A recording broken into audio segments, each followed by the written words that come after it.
আজকে সৌভিকদার বিয়ে। মাতাশ্রী দাদা তোমার ছোনা বাবা। হাই, নতুন একটা মিনি ব্লগে তোমাদের অনেক অনেক অনেক ওয়েলকাম। ভিডিও শুরুটা দেখে আশা করি বুঝতেই পেরেছো যে এটা কোন দিনের ব্লগ। প্রত্যেকবার তোমাদের দাদাভাই আমাকে কাঁদায়, কোনো বছরই আমি সেরকম ভাবে কিছু করি না যে ও কাঁদবে, কিন্তু এই বছর সত্যি ওর চোখ থেকে জল বেরিয়েছে। ভিডিওটা শেষ পর্যন্ত দেখো, অবশ্যই বুঝতে পারবে। দিনটা আমার কাছে ভীষণই স্পেশাল ছিল।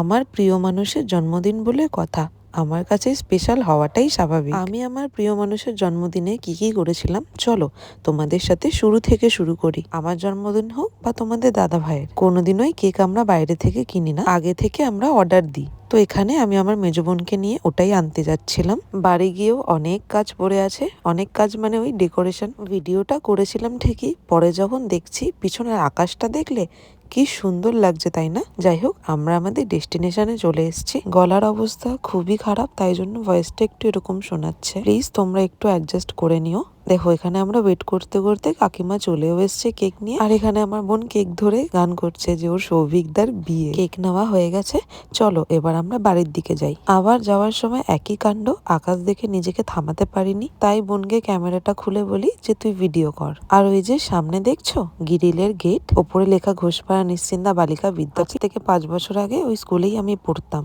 যাই হোক, আমরা বাড়ি চলে এসেছি, আর বাড়ি এসেই সবার আগে আমার কাজ ছিল আমার বোন ওর সৌভিকদাকে যে গিফটটা দেবে সেটা একটু ভালো করে সাজিয়ে দেওয়া। সবও নিজেই করেছে, খালি আমাকে বক্সে একটু বলেছিল ভালো করে সাজিয়ে দিতে। শুধু আমার মেজো বোন না, আমার ছোট বোনও অনেকটা এফোর্টস দিয়েছে ওর সৌভিকদাকে খুশি করার জন্য। আর তোমাদের দাদা ভাইয়ের সব থেকে বেশি পছন্দ ওর গিফটটাই হয়েছে। তোমাদের দাদা ভাইয়ের কিউরিসিটি বাড়ানোর জন্য জন্মদিনের অনেকদিন আগে থেকেই ওকে বলে রেখেছিলাম তোমাকে এমন কেউ গিফট দেবে যেটা তোমার কাছে আনএক্সপেক্টেড। তো সেই আনএক্সপেক্টেড মানুষ কেউ না, আমার 2 বোনই ছিল। তোমাদের দাদা ভাই ভাবতেও পারেনি যে আমার 2 বোন ওকে আলাদা আলাদা গিফট দেবে। যতই বড় হয়ে যায় না কেন, গিফটস পেতে কার না ভালো লাগে বলো? এটা ছিল আমার ছোট বোনের দিক থেকে ও সৌভিকদার জন্য গিফট। তোমরা একটু পজ করে রেড কালারের কাগজটায় যেটা লেখা আছে সেটা পড়ো অবশ্যই। আমি শিওর তোমরাও হাসবে। ওর মাথায় এই বুদ্ধিটা কোথা থেকে আসলো আমি জানি না, আর তাই জন্যই তোমাদের দাদা ভাইয়ের ওর গিফটটা সব থেকে বেশি পছন্দ হয়েছে। তার ছোট শালি তাকে ভালোবেসে এত সুন্দর লিখে দিয়েছে,